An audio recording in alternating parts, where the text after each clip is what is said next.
Ensama me di kind of bra wo eye Kumase Aboabo se ensuo bo na ni kakra na eyire ase nyapade afa de hie bie wo mu srem penifo so medi hu dwuma mfama wo mo no Adom TV edeba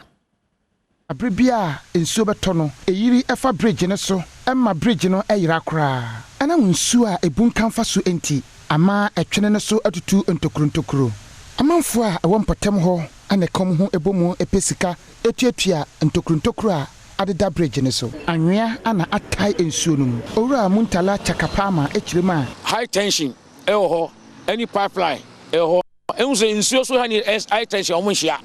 so should be in case when something happen to the high tension now it will affect us yenyo ensuo no enti embubu bridge no the ensuo foforo that's all efi ana jempatam ho nyina aboso ensuo etata ho no epai entonton ama enka ewo mpatam ho yepa Ora Hassan Salu echirema so wo ha na sensuo to wo ha enya agoro because ya ye wo ha no ye yini pa mienu wo muduru ha na so fa ba ko we akora we won na ton so no mu ekwa wo na ga janshi ekwa yi boy no e de ne baaye ba ko so wo to mu e ma wo nu asako ekochiro bridge ha e na ye fa ahoma iri chi na ntwie no ye ru ko chichiro mu mienu ye twi wo mu e de finu so no e ti aha no se yamba bebu bridge no a e ya dia ye no e be boy sa wo hwe entokoyi a e kire wo se aha e first floor e de ma abronsen nanso enam ensu a eyiri efa ha eno nti ama aha se no amem akofom ama first floor ni asase level ni nyina no aba be yepe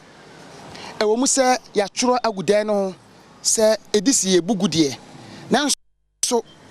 enyade a omatu saa anamo no Yakubu Osman haiden ewo abronsan a ya twere ho se edise yebugu mu sansuo no ba na bridge na ya ma na e pushin suo na aba ye fie ho no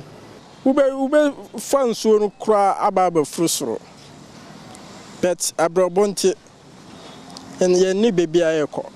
Municipal Chief Executive awa sokore mampon Kennedy kankam wo kirema efiri mra obetena akunya no so no afei ni wahase ehwe enkrataa mu enenti wonya hu krataa bia efa pelele etwene no ho nana awuku denchembo amane eboni